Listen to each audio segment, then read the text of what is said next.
আজকে এই ভিডিওতে আমরা দেখব যে আমাদের যে রেশন কার্ড রয়েছে, পশ্চিমবঙ্গ সরকারের যে রেশন কার্ড রয়েছে, সেটার যে ডিজিটাল রেশন কার্ড রয়েছে, সেই রেশন কার্ড আমরা অনলাইনে কিভাবে ডাউনলোড করতে পারি।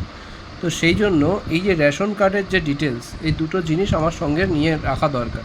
যে আপনাদের যে রেশন কার্ড রয়েছে, সেই রেশন কার্ডের যে রেশন কার্ড আইডি, পশ্চিমবঙ্গ খাদ্য দপ্তরের রেশন কার্ডের যে আইডি, সেই রকম একটা রেশন কার্ডের আইডি কিন্তু এখানেও দরকার। কেন বলছি এটা দরকার? তো এখানে আমি যে দরকার রেশন কার্ডটা ডাউনলোড করব, তার জন্য আমাকে নেটে গিয়ে জাস্ট একটা ক্রোম ব্রাউজারে গিয়ে, আমাকে ক্রোম হোক বা যে কোনো ব্রাউজারে গিয়ে আমাকে দেখতে হবে ডাউনলোড ডিজিটাল রেশন কার্ড। তো ডিজিটাল রেশন কার্ডের মধ্যে যখনই যাব, তখন এখানে গভর্নমেন্ট অফ ওয়েস্ট বেঙ্গলের ডাউনলোড ই ration card food supply department, এই যে ইয়েটা রয়েছে www.pds.gov.westbengal.wb.gov.in, এটার মধ্যে জাস্ট ট্যাপ করব। তো এটা যখনই ট্যাপ করা হবে, তখনই এরকম একটা পোর্টাল আমাদের কাছে আসবে।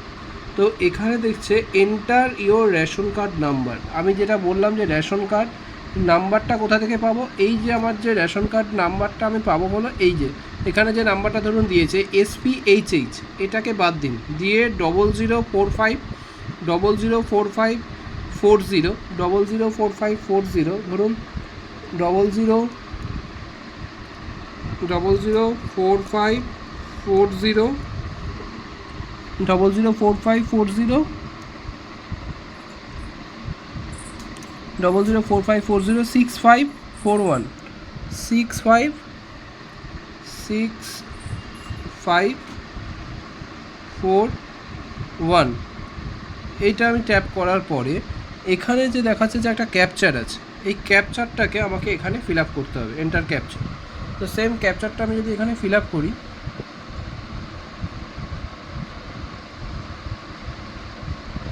কি আছে 96F64। তো সার্চ করলে, তো এখানে অটোমেটিক্যালি এখানে একটা যখনই সার্চ করব, তখন আমার এখানে একটা ইন্টারফেস খুলবে। কেমন ইন্টারফেস খুলবে আমরা দেখাচ্ছি। তো সেম এখানে এরকম দেখাবে যে RSC নেম, আধার নাম্বার আর আধার ওটিপি। তো সেম এখানে যখনই এই সেন্ড ওটিপিতে আমরা ট্যাপ করব, তখন আপনার যে নাম্বারের সঙ্গে আধার লিঙ্ক রয়েছে, সেই নাম্বারে একটা ওটিপি যাবে, এবং সেই ওটিপিটার ওপর ডিপেন্ড করবে।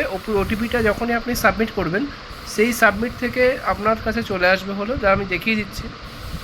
এবার ধরুন আপনার ওখানে একটাই মোবাইল নাম্বার দেওয়া আছে, যেখানে এই নাম্বারটি আমার ধরুন এখানে একটাই নাম্বার দেওয়া আছে, বাকি জনের যতজন ফ্যামিলি মেম্বার ধরুন তিনজনের মধ্যে একজনের নাম্বার দেওয়া আছে, বাকি জনের নেই। তখন জিজ্ঞাসা করবে যে আপনি কি ওই নাম্বারটাই সবার নাম্বার হিসেবে ঠিক করতে চাইছেন। যখন এখানে কনফার্ম বক্সটাতে যখন আপনি ক্লিক করবেন, ট্যাপ করবেন, তখন এখানে আপনাকে প্রসেস করতে বলবে যে কন্টিনিউ। এবার কন্টিনিউ করার পরই ধরুন একজনের নাম্বার রয়েছে, তিনজনের নাম্বার নেই, ওই নাম্বারটা যদি কন্টিনিউ করতে বলা হয়, সেটা ট্যাপ করার পর অটোমেটিক্যালি আপনার ওখানে চলে আসবে, দেখাবে যে আপনি কি সেই অনুযায়ী কী করেছেন, বা আপনার ওই নাম্বারটাই সবার নাম্বার করবেন কিনা। সেখান থেকে ডাউনলোড অপশান আসবে, সেখান থেকে আপনাকে ডাউনলোড করে নিতে হবে। যদি তাও কোনো ডাউট থাকে অবশ্যই আমাদের জানাবেন কমেন্ট সেকশনে, আমরা বলে দেবো।